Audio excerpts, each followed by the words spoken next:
Welcome to the Measuring What You Want to Know video series, Part 4, Creating and Evaluating Individual Items. In earlier videos, we discussed identifying existing measures to use in your survey, but what if you think that you need to create a new measure because one doesn't exist to assess that thing you're interested in?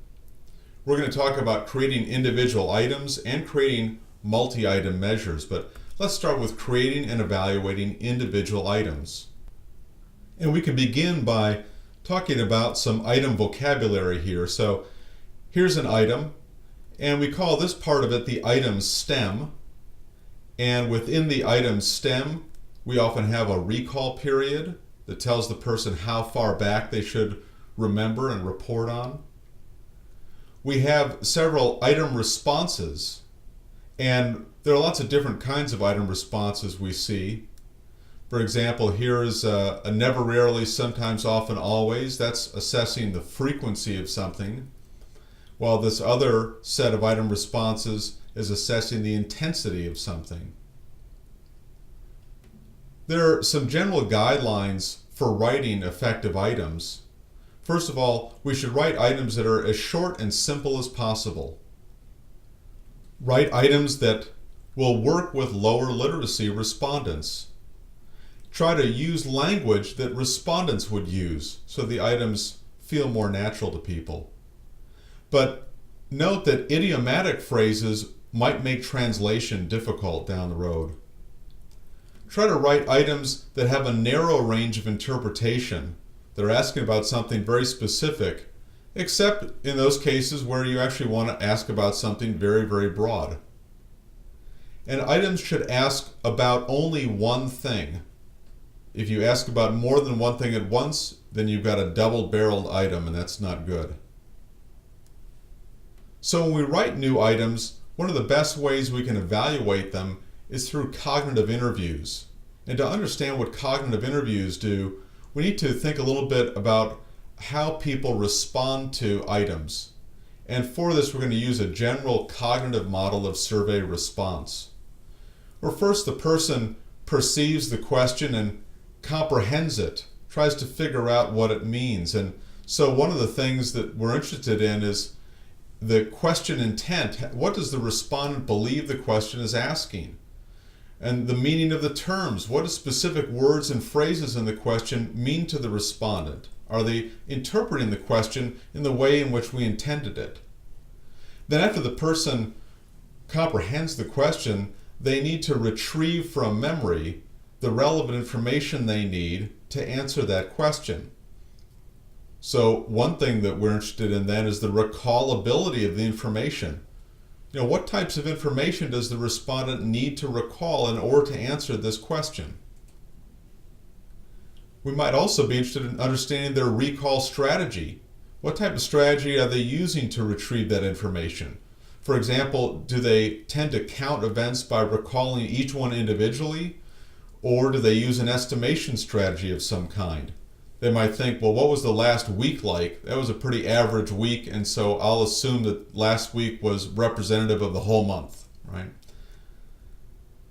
And so after retrieving the relevant information from memory, then they need to make some decision about what their answer is. And having made that decision, then they can choose a response from among the ones they've given you. And one really important question there is how well they can map their response. Can the respondent match his or her internally generated answer to the response categories given by the survey question? And so when we do cognitive interviews, we're often interested in answering these various questions about how the person is understanding and responding to the items. There are two major methods for doing cognitive interviews: concurrent and retrospective. In a concurrent cognitive interview approach, we query the item while the person is answering that item.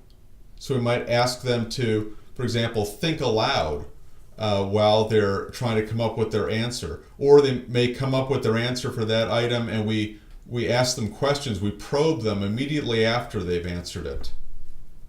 This approach is best for examining individual items. However, we have to note that when we're asking people questions about what they're thinking and how they came up with their answer, those things could affect how the person approaches later items in the measure.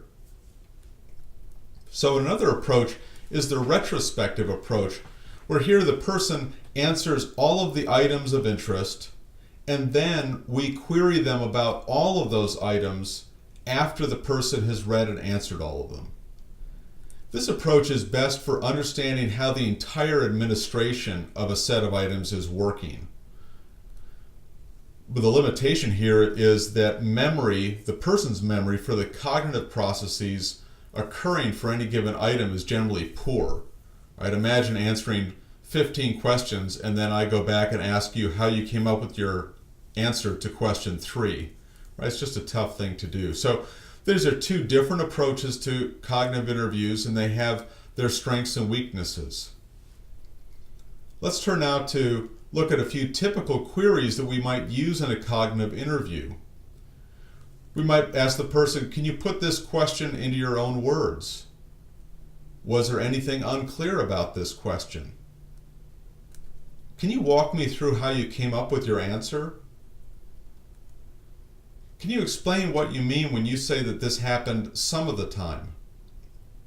These are just a few different queries you might use to get at how the person is understanding the item and arriving at their response, so we can figure out if there's anything wrong with the item. Let's look at a specific example here. The item here is, over the past 7 days, how often have you felt like you slept as much as you needed? With response options, never, rarely, sometimes, often, always. And so we submitted this item to cognitive interviews, and in the first round, let's look at what a couple people said.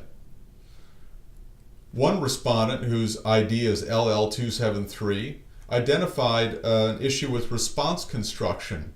That participant thought that the responses should be numbers, not never, rarely, sometimes, often, always. They wanted to answer in terms of number of nights. And a second person 58210, also identified an issue with response construction, saying that they would have preferred the number of nights. And so we revised that item, and the revised item stem is, over the past 7 days, how many days have you been satisfied with your sleep? And the response options here were none, 1 night, 2 to 3, 4 to 5, and 6 to 7 nights.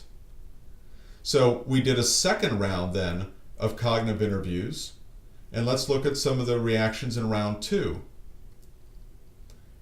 Here this person said that the question is straightforward and explained how they based their answer on how they felt when they woke up in the morning or whether or not they woke up in the night.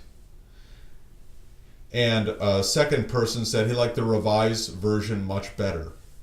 And so with information like this from cognitive interviews, we can feel more confident that the final items that we're using in our survey are well understood by people, and people are comfortable giving us an answer with the options we provided them.